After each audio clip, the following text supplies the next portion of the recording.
Welcome back, guys. Football season is upon us. Yay. I'm sorry I don't sound super ecstatic. I've been ill the last week. Thanks for all the kind messages. I'm not doing well. It's not the common illness, too. I'm trying to figure out with some blood tests if I have anything deeper than just like a severe burnout. They do happen to me once in a while. This one seems a little different than others. But I appreciate all the kind words. I'm working on my health. I'm trying to get that. Health over everything, guys. Health over wealth. Everything, guys. If you're having good health today, man, make sure you guys are feeling blessed. You guys are up. Health is the most important currency out there. Today, we're going to be watching Marcus Rashford did an interview with Mr. Gary, ex-Barcelona player, and Mika Richards. So we're going to watch the interview. I haven't watched this. I saw a little excerpt on TikTok, and I was like, dude, let's throw it on this channel. You guys are supporting all these videos, and I told you guys, we're going super hard this season over here. We're going to probably go a lot of days of the week over here. So if you guys are excited for that, let me know. It was fun reading all your comments yesterday. We posted 2 really good videos the last 2 days over here, so if you want to watch those, go for it. And we are posting these on Spotify. If you guys like Spotify, you're in the gym, you're in the car, whatever, we've just been uploading these as a video, but you can also listen to it as an audio. So let's get into it. The title of the video is Marcus Rashford on Barcelona and Manchester United. So we'll be hearing, I think, a lot of information about, both, and I'm curious to learn. And obviously Manchester United is a team right now that is, I guess you could say, really going through a rebuild, and Barcelona as well, one of the most decorated clubs in the world, and one of the most, right now, highly ranked premier clubs in the world. So it's going to be interesting to hear, I guess some experiences about him from United and Villa and to Barcelona. I'm going to try to not pause that much, but I will pause if I feel like I really need to say something. Other than that, let's watch the video together, and let's get into it. How you doing? Nice to see you, man. Marcus, lovely to see you here in Barcelona. Now, I don't know whether you can remember, and I've got a little bit of film. We filmed together about, I don't know, must 4 or 5 years ago. Yeah. And you took me around the training ground at Manchester United. And we talked, if you have a little listen here, I'll try and play it. When I went to Barcelona, right, Barcelona. The great training ground in those days. It's like this now, obviously. You see the line of that red bit there? Yeah. And to here, that was it. On the side of the stadium, that was it.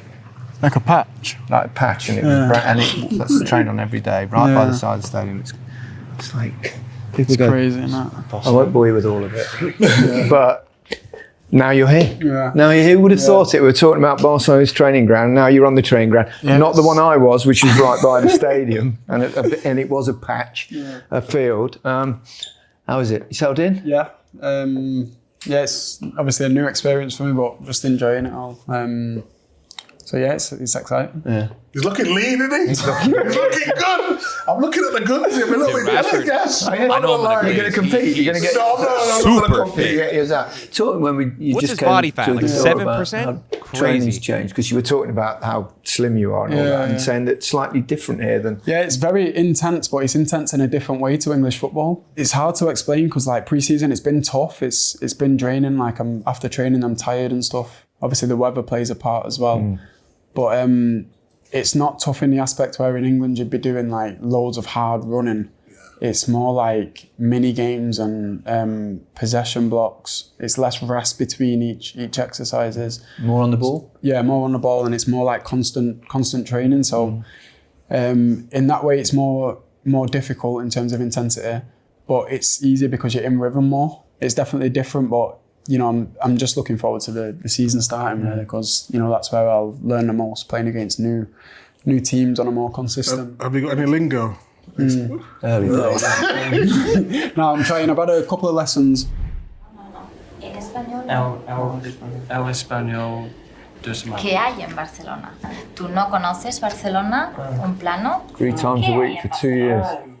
It's better to do it that way, though, isn't it? It's the only way. You ain't going to learn it just picking it up. No, if you do that once a week. Yeah. Mark Hughes wasn't really having it.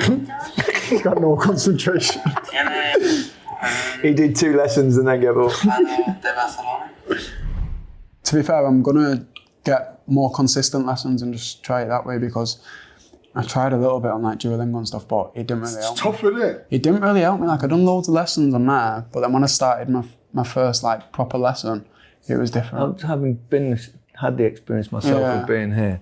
And it was, I have to say also, it was much easier when I was here, in the sense that practically nobody spoke English. So you kind of had to make do back then.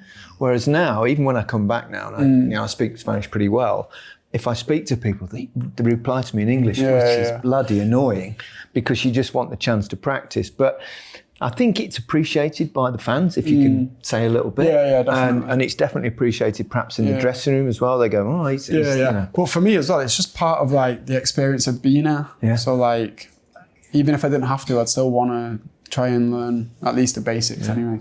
I tried Italian, terrible. Honestly, I thought you sounded fluent when I was. No. My Italian. I think is Spanish terrible. is How long probably did you play easier to there? learn than I Italian. was there for just 1 year, and I had lessons and everything. But like, the teacher was laughing at me. So when the teacher's, what are you supposed to do when the teacher's laughing at me? I'm trying my hardest. And after like 2-3 weeks, I thought, no, this is not for me. The problem was she was laughing at you while you were playing. Yeah, true.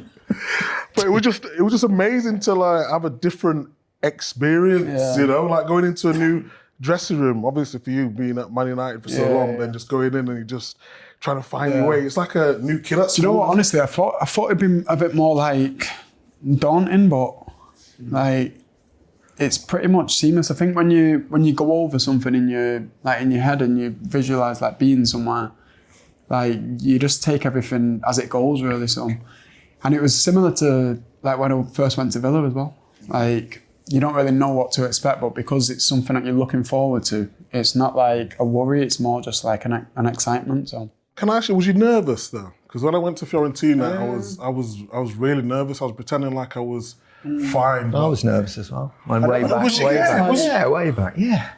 I don't know if it's like nerves or if it's just like excitement. Like when I think of even stuff that I'm going to find difficult, it's more of a challenge and like exciting than it is scary. So I wouldn't say it's like nerve-wracking, but yeah, there is like a part of you that's like, you know, like butterflies in the stomach and stuff like that. But like I said, it's for me, that's like positive stuff. All the positive things that have happened in my career, I have that feeling anyways. It's almost like when you don't have it, you're a bit comfortable. Do you think the little spell at Villa helped you to bridge the gap to make a bigger step coming here? Yeah, I reckon so. Because you've been in Manchester. Yeah, for so long. Yeah, and it's like no matter where you go from being in a certain place for so long, it's a change. But I feel like the timing of me going to Villa was like now looking back, it was the exact time for me to do something like that. So I feel like the response and the reaction I got from, you know, the people at the club and like the fans, it was probably what I needed on a personal level, like in that moment. But it's crazy because like 6 months on, like I feel like everything's completely different. But without having that right period in the middle, maybe I won't be feeling how I'm feeling now. So yeah, I feel like just everything that happened at Villa, bar the injury at the end, was exactly how it was supposed to be. It's a good club, Villa, isn't it? No, 100%. And I was speaking to my brothers about it, and like I remember Villa got relegated from the Prem, and since then, I think he was playing. He was playing for them. That was all mine doing. That was. Oh, because you just knock him across the 6-yard box. Now keep popping him. No, but yeah. So since then, the club's been on the up. So when I first went there, the atmosphere at the club's like all positive, and it was just exactly what I needed in that period.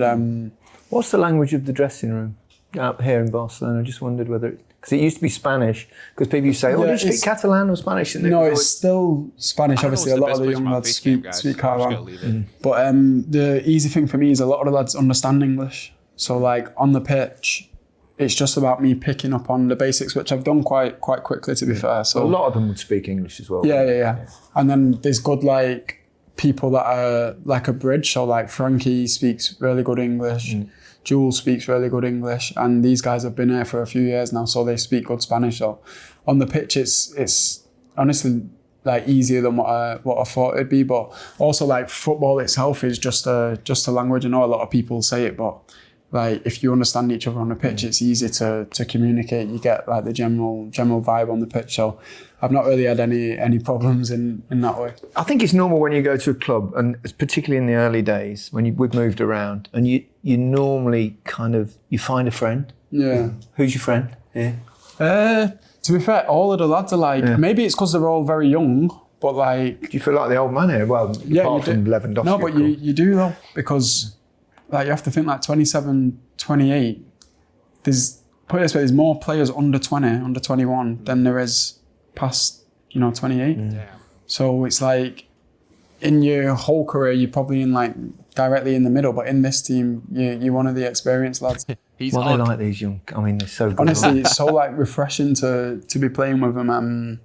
But yeah, it's just every day they're full of energy, and it keeps you having energy as well. So no, it's good. Like they're all really talented, but the thing that surprised me the most is like how mature they all are. Like on the pitch, they play the game at like their own tempo. It's so what's like better decision making? It's just the way that they're developed. It's different. Like in England, you're developed to always show your skill set, whereas sometimes in football, as you get older, it's not. There's a time and a place to show your skill set. So, for example, if your skill set's dribbling, there's a time and a place to be dribbling on the pitch. Whereas in England and in the academies, like if you're good at dribbling, they just tell you to dribble.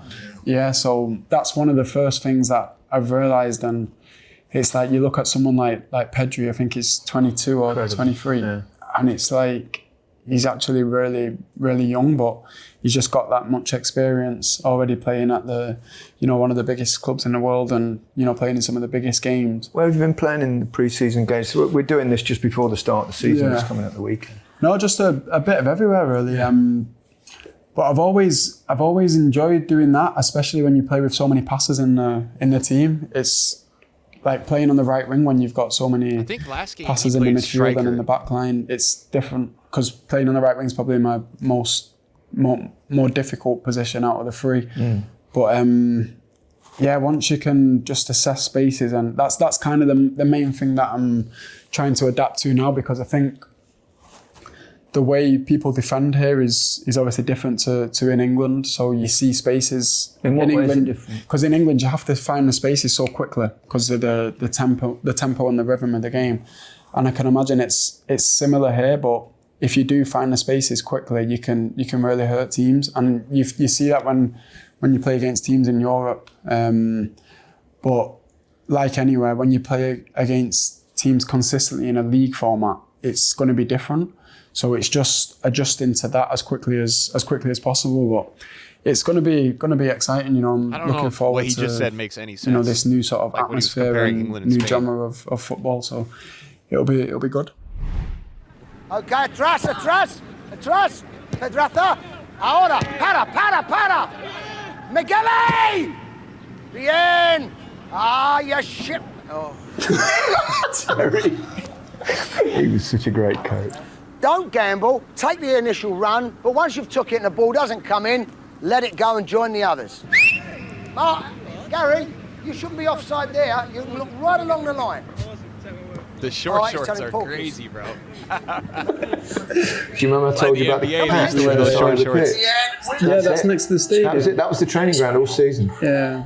That's crazy. What's your favourite position?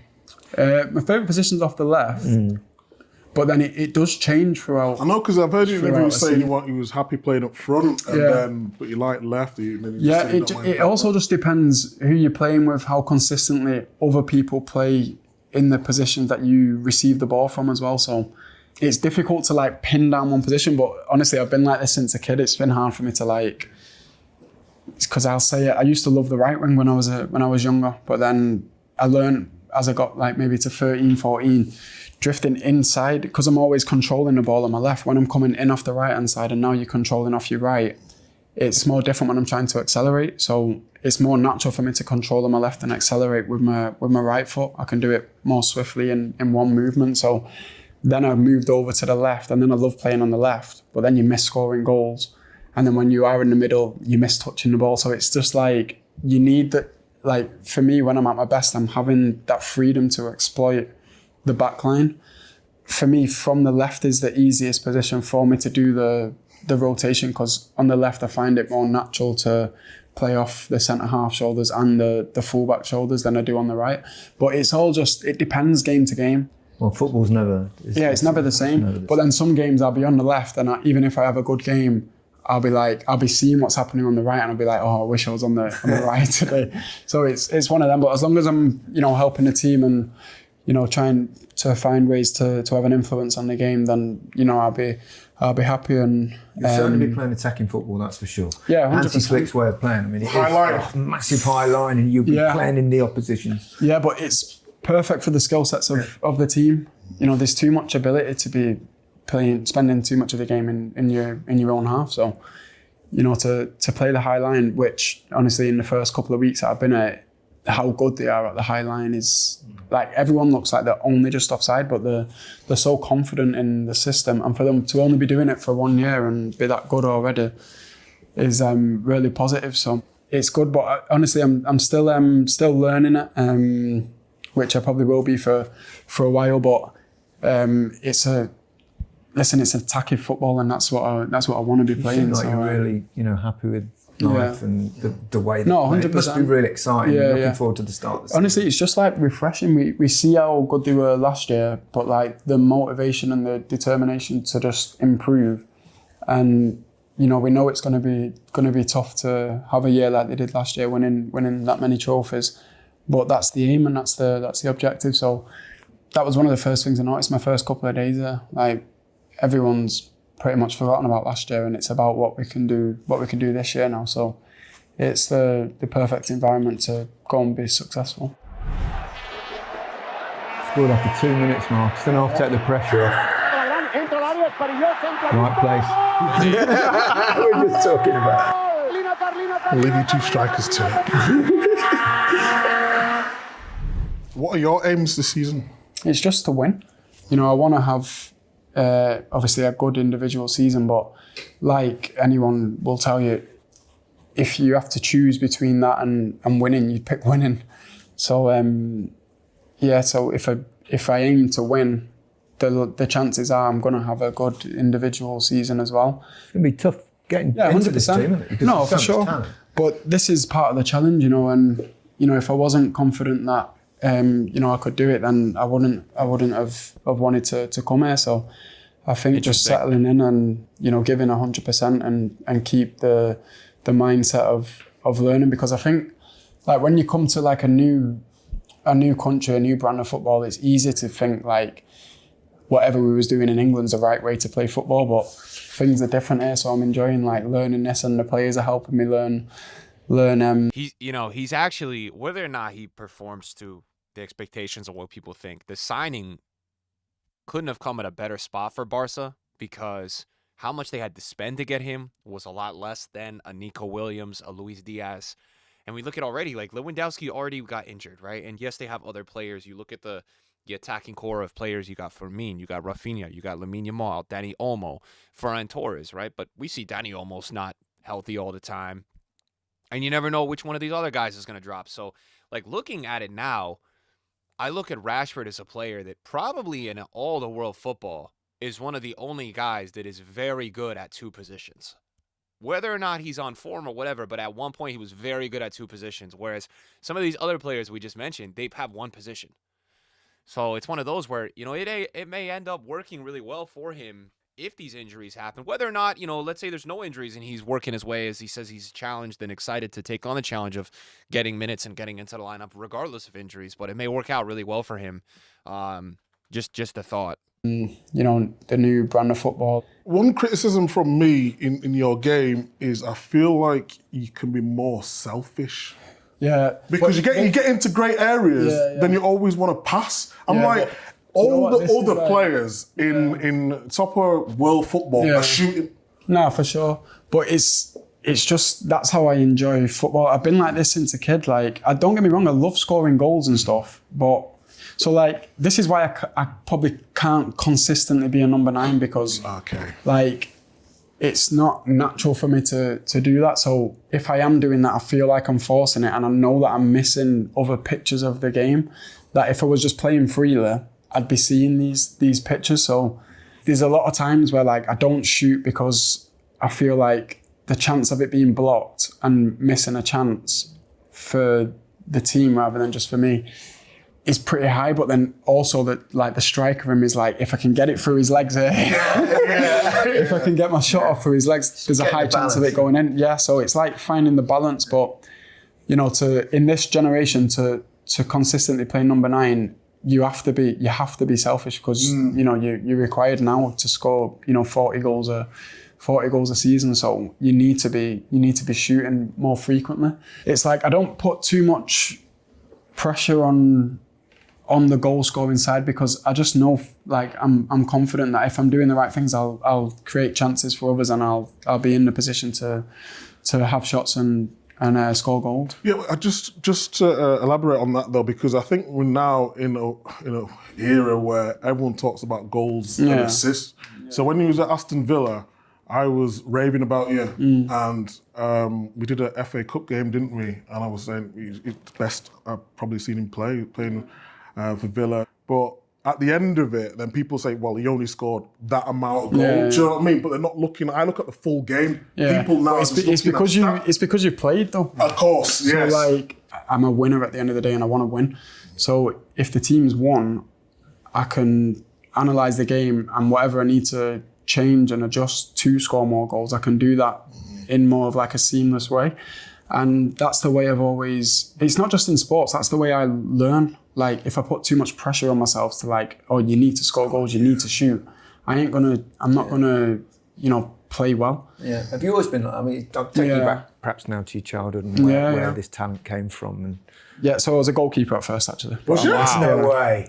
Yeah, but You was a goalie? I got bored in that. We must be talking what? At Fletcher Moss. Fletcher Moss, yeah. So my first year was in that, but then I think I remember like my brother was telling me I was moaning like everyone's always having fun like scoring goals and stuff. So I wanted to go outfield. I'm always going to be a player that enjoys the intricate things that people might not speak about all the time in football, but like creating space. And people always say like, oh, just running behind. But sometimes running behind, it's like the run's not on. Mm-hmm. So like forwards know it. No, we know it, but like sometimes midfielders, they don't know it. They just say running behind. Sometimes the timing and the space, it doesn't connect. So there's no point running behind because it doesn't affect the back line. That's what I want to do from a run. If your timing's off and if there's no eye contact between the person on the ball and me, the centre halves can see all that. This is why striker's the most difficult position on the pitch because your back's... Oh, hold on. It is though, because your back's to goal and the defenders can see everything you're looking at, but we can't see everything the defenders are looking at. That's very true. This is why you could have a rubbish game. Rubbish game. Yeah, and he was a master of that rubbish game. And then gets a tap in. Hang on. And then he's a hero. How many of my games have you watched? How do you know a rubbish game? No, I understand that aspect, but when I go back into midfield, the game's easier because you can see everything. Everything's there forward. So for someone like me, like I don't like to pass backwards. So like when you want to go forward as often as possible, you need to be on the half turn all the time, but sometimes you can't. You don't have the time to be on the half turn. So now you need to, know your surroundings, scanning all the time, know when to bounce, know when you can turn, and ultimately you need to be in the right areas to score and assist goals. I might have to stay for the Classico hat-tricks. 120,000 people back then. 120? 120,000, Wow. yeah. All home fans.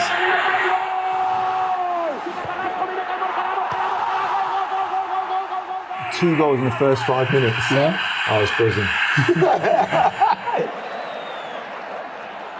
Scrappy striker, Gary was. Hat-trick. I'm going there. But it's, so I'd like you to experience that. It's quite a tasty thing. Yeah, I hope so. Good stuff. Does criticism from numpties like this... Because I used to get the same sort of stuff. Because there's a certain understanding that you need to have to play in forward positions, whether it's wide or, as you said, in the 9 position. But you're clearly a very thoughtful guy. We all know that, many things that you've done, not just on the pitch, but off the pitch as well. Have you always been like deeply thoughtful about not just the game, but life itself? Yeah, it's just like attention to detail. So it doesn't even matter like what I'm doing. It's like if I'm invested in it, I need to try and do it to what I see as like the best way for me to do it. I think I've just been like that since a kid, since before I can remember, and it's just like, you know, my family always say like, oh, if they call me like a perfectionist, because like if someone challenges me to do something, I don't just want to do it in a way that everyone deems as like, oh, he's won and that's a good way to do it. Like if it's not right in the way that I've like planned it or thought about it, it's like I'll keep redoing stuff. Do you know how good you are though? I was going to ask that question. Honestly, in terms of off the field, forget off the field for a moment. On the field, you don't understand. I don't think you understand how good you are. I just think it's like, and I always have something to prove to myself. So it's You hard on yourself? yeah, more like I'm more hard on myself than anyone can be harsh on me.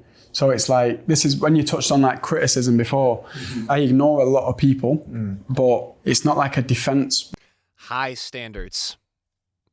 And as a male who I do the same thing to myself, they can be a blessing and a curse, because you can run yourself into the ground trying to get to some level because you push yourself with discipline so much. But what he just said is very true, because once you do that to yourself, no one else's thoughts or things can really wear on you. But it is a blessing, and it's also can be toxic. Mechanism. It's just like I have my own version and my own image of what I deem to be good. So like When things are not going really well for you, and you've had a career that's kind of like everybody's career, with ups and downs, hard play stride, a tough season here, last season here at Barcelona. Do you get down a bit? Is it, I think find it difficult? It's not necessarily like being upset. It's frustrating, but the be all and end all is if it leads to trophies, everything gets put aside. Bro wants to win. Like your individual career is nothing without this team version, and that's also a part of football that I love. Do you think sometimes you get unfairly criticised because of who you are and what you've done, not necessarily on the pitch? But I always thought, because it was, you know, I'm a massive supporter of what you did. I mean, I think pretty much everyone is. It was incredible what you did. You shifted government policy and all that sort of stuff. It was remarkable. And always my fear was that the minute he has a bad spell, they'll blame that. Obviously, I'm saying this is because I feel it a little bit. But I think some of the times the criticism for you might go on a night out. You might go out in an outfit, a certain outfit, and that will be criticised. I don't think that would be criticised if that was a white player.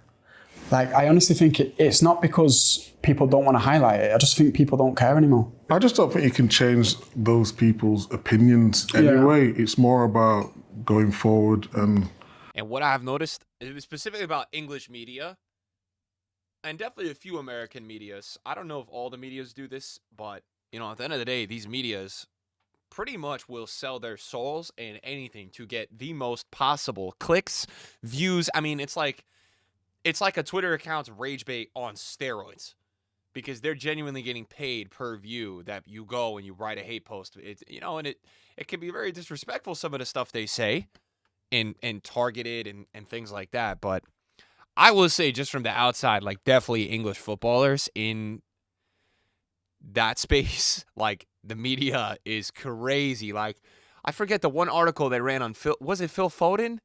I think it was Foden a couple years ago, like, and it was just like, what the hell is this article? You know what I mean? Rashford suffered from it. sort of changing the opinions of the youth, you know? Yeah. I've suffered it when I was coming through, but nothing changes. People always say what they want to say. Yeah. You'll notice it's different here. Yeah, 100%. And I spoke to some of the... You will, and that's what I've said. In terms of the football, they'll be incredibly critical if you're not performing on the pitch. They won't bother about your life off the pitch. You know, they won't. They'll respect your life off the pitch. Even when you walk around, people will be respectful. From the Barcelona interviews I've seen, and you get that in I would England agree as well. with that too. It seems like they're really football oriented. Particularly in terms of the media. They will be very focused. In this city alone, in Barcelona, you've got 2 daily newspapers that only cover Barcelona Football Club, pretty much. El Mundo Deportivo and El Sport. Esport, they say. And they do everything. I remember when Terry Venables, he wasn't very well one day, and the front page headline, because I had to fill the newspaper every day, was Venables has diarrhea. But we used to go out. And they won't, as long as you're performing on the pitch, and even then they won't blame it on something else, like that we perhaps do in our country a little bit too much. The media do. I don't think the general public. I think most general public have a massive amount of respect for football, but I think you really enjoy that. You know, the couple of times I've been for like meals and stuff, it's been nice. It's been refreshing. Para mi sobrino que es un enamorado de ti, ¿eh? Marcos, ¿cómo te digo? En español, ¿cómo no puedo decir? Marcos, con cariño tu nombre, a ver dónde. People of Barcelona, if they come up to you, they're very polite and ask you nicely for your autograph. Don't like to disturb you too much. They might move from club to club in England. They know about the players and it's moving from one place to the other and it's just a little bit different, but not a lot. You've got an whole environmental change, you know, living in a hotel, moving house, not sure what's going to happen, and then the difficulty of the language. And this is where they put us. It's not like this place you're in. The hotel. Hello? That's the room. 20 minutos. Ridiculous. Fluent. That's a good line. That was the first week. What about England? There's obviously a World Cup coming up next summer. Yeah. You're at Barcelona, one of the biggest clubs in the world, in one of the best teams at present in the world. You want to get back in the Yeah, thick of it. 100%. This current group of English players is extremely talented. Rashford under Tuchel as well. That would be interesting. You know, it's going to be disappointing if we don't manage to, do something really special, because I think we've come on a lot, and for the last few years England it's have been been just so the next step close. is for us to go and win. Multiple England tournaments have been now. very, very close. They're knocking on the door. Yeah, we're right there, but you can see with a lot of the teams that are winning stuff currently, they've also had this period, but no matter how many times people say, oh, we were this close, that close, the important thing is getting over the line. It's definitely an exciting period. Obviously, there's a new coach there in Thomas. How do you get on with him? Yeah, he's a top coach, good guy. I think being an international coach is, quite difficult, especially from someone who's used to, spending lots of time with players. People don't understand how short of a time you have to prepare for these major competitions. It's only, 5 camps in the year, 10 days apiece. So, 40 odd days together to try and win a World Cup's not a lot. But he's a coach that pays huge attention to detail, and you can see that. I've seen that straight away from the first couple of training sessions with him. So I'm looking forward to what he'll bring to the team. And being here, I suppose, if you perform well at Barcelona, it puts you in a really good. Yeah, for sure. Honestly, I try not to put too much pressure on the England setup. It's clearly something that I want to do, but you don't get that without putting in the hard work, just day in, day out, and showing that hard work on the pitch. So that's a knock-on effect to the stuff that I'll be doing day in, day out. I think what's clouded a few people's visions is because you don't speak that much. I'm honestly fine with people having their opinion on me regardless. I'm doing the thing that I love to do every day. I don't want anything else. I think it was Usage that said something actually. Your discipline's more important than your motivation, because sometimes you wake up and you're not motivated. It's the discipline that keeps you in check to get yourself out of bed, go to training on time, and work when you don't necessarily want to work. Study the game, study your opponents when you might be tired, or you might have a headache, or you might be ill. But these are the things that people don't really, pick up on. So it's it's hard for them, for the general public, to understand what goes into making a top class professional. I don't expect the general public to understand that. Some of my friends that are in other sports, I'm a huge fan of boxing. I don't have a clue what it takes to become a professional boxer. I like to watch them train, watch them compete, But like, I can't start voicing my opinion out to the public on what I think this person needs to do because he lost his last fight. Like, who am I to? I don't know what it takes. I'm more like leaning towards the public having their opinion because they're not to know. Whereas like when it's like ex-players that know the game and like then I get confused about it. Like, why do you think that is though, ex-players? I don't know. Why do you think they are? Like, I don't know. All I know is like... He's talking about Alan Shearer here.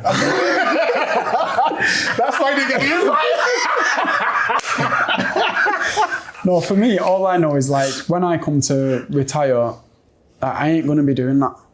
Like, it's as simple as that. I don't want to put players down. I want to, if anything, lift players because ultimately they're going to play better on the pitch. So it's like, at the end of the day, we all love watching like exciting stuff on the pitch. I think you'd make a really good pundit. No, I'm not joking.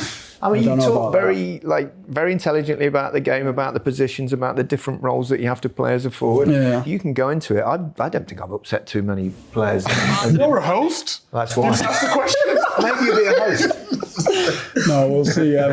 What about the managers that you've played for? I mean, it's also not that easy when they're turned over as regular as they've been at Manchester United in the past, because it's hard. You suddenly change and then it's a different one. And then who've been the most influential on you? Influential, I'd probably say Van Gaal, Jose, and very different. Ollie.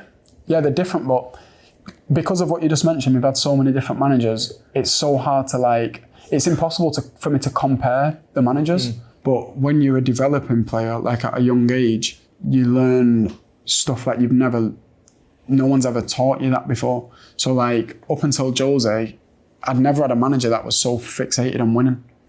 Before Jose. Van Gaal wasn't fixated. He was fixated on winning, but he wanted to play a beautiful style of football. Jose don't care. Do you know what I mean? As long as you win. Of course, if he could choose, he'd want you to play well.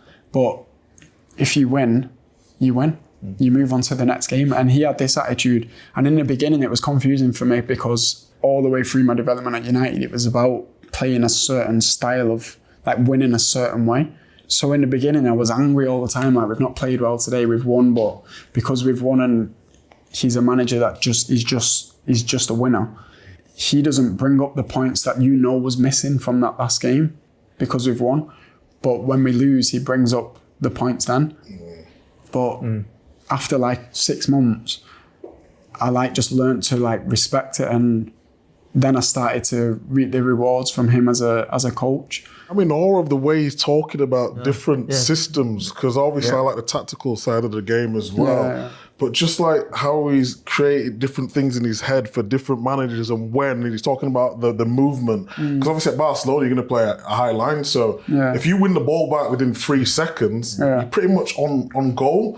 Sometimes at United, and we don't need to speak about United, but just in terms of their style of play, at times they would be so deep. When you got the ball, you have to take on 3 or 4 players. Yeah, but show me a successful team that just adapts. When Fergie was in charge, not only the principles for the first team, the whole academy set up so you could pick players from 15 years and over, that's a full generation, and they'd all understand the principles of playing the Man United way.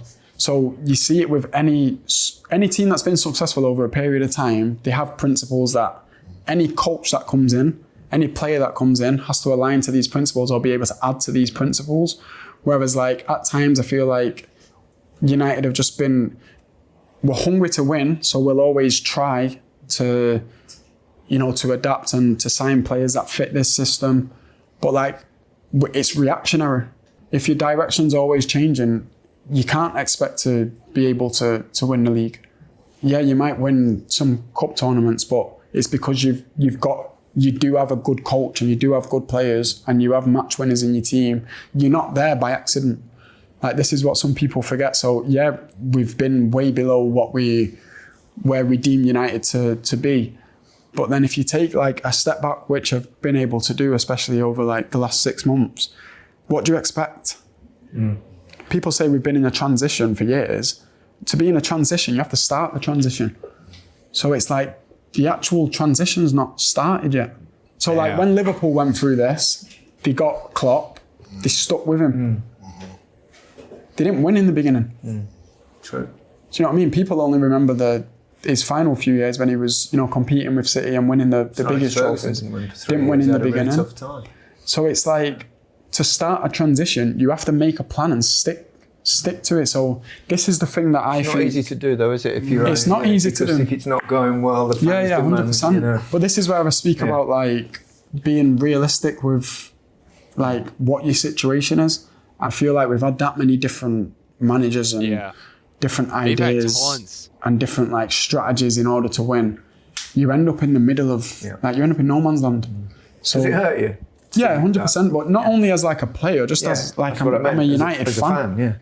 Looking ahead now, you're here for a loan, obviously the loan spell, but would you, I presume you'd like to be successful here, win trophies, stay here for a few years. Yeah, for sure.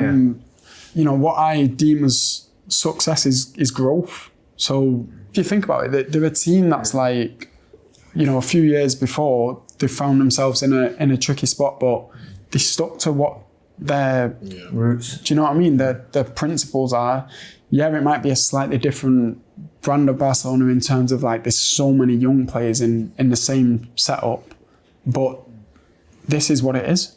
And they've found a way for that to be one of the driving forces of a really successful team. So if I can bring like my own attributes and skill sets into a winning setup, I honestly think it's going to be a really positive year. So starting lineups I have to say, it's lovely to have an Englishman playing at Barcelona. No, it's not. It's been a lot. Since you. What year was it? 1923. It was 86 to 89. Just 36 years ago. Why do you think it's been like so long though? I don't know. There was one guy that played one game a few years ago. His name is also Marcus. You're not even the first Marcus to play for Barcelona. And he played just a few minutes of the Super Cup game when everyone was out injured and stuff. But I don't know why it is, because Real Madrid have had 7 Englishmen. Can you name them? Owen. David Beckham. Owen, 2. McManaman. 3. Woodgate. 4. Jude. Beckham. 5. Owen Beckham. Yeah. Trent. 6. One more. The first one, I'll give you a clue, it's way back. What a footballer he was. How long we're talking? We're talking, I think 70s, late 70s, 80s, early 80s. I've got no. Oh, was it? He was one of 3 players at West Brom. Yes. Oh, yes. Don't tell me. Cunningham. Oh, yeah. Marcus's brother is chipped into the back with Laurie Cunningham. He was there. I know what it's like. I've been waiting a long time for another English player to play. Nice. And I really hope you're incredibly successful. First game is Mallorca away. Yeah, Mallorca. Well, let's get to that. Interesting. Can we get tickets now? Are we like mates now? How's it work? He's your man we can swap numbers and we're like besties. Yeah. Well, can I give you one word of advice before you play away at Mallorca? Don't do what I did with Mark Hughes. We played Mallorca away in the second game. We'd won the first game 2-0, scored both. And we went and played Mallorca away. It was 0-0, and Terry Venables was the manager of Barcelona then. And he said, you go out for a couple of drinks, be sensible. We weren't very sensible. And the bus was leaving for the airport. I think it was about 7 a.m. the next morning, and we could have stumbled onto the bus from the night out. And Terry Venables was just sat on the front row, and he just went, "For fuck's sake! Buy 2 players and you do that to me." So don't do that. We went to Magaluf. I mean, you do, don't you? But he wasn't a good pro. What? He wasn't a good pro back then. I was a good pro, except for that night. But generally, I was a good pro. But Mark Hughes is a very bad example. He led me astray. So I wish you all the very best. Yeah, it's gonna be good. It will be. And thank you so much for your time. It's great to be. All right, guys. Hopefully you guys enjoy that. That was very nice to watch. And good luck to Rashford. I don't really have much else to say. I mean, I think the part of this interview that was super interesting was like, definitely makes sense about Jose Mourinho. Like, that totally checks out. You could just kind of see the vibes of some managers. But yeah, I think his points about like even United, like it's nice to see him saying he really wants them to succeed, obviously. And like maybe it's PR, but I think you can tell like he's genuine and he just wants them to stick with a manager so that they can really adapt the principles. Guys, Barcelona was so bad 5 years ago. So bad. And now look at them, right? Hansi Flick, a bunch of the academy players adopting, the mentality of what it is to play Barcelona football. So good luck to Rashford. Thanks for watching the interview with me, guys. Appreciate it. See you guys later. Peace.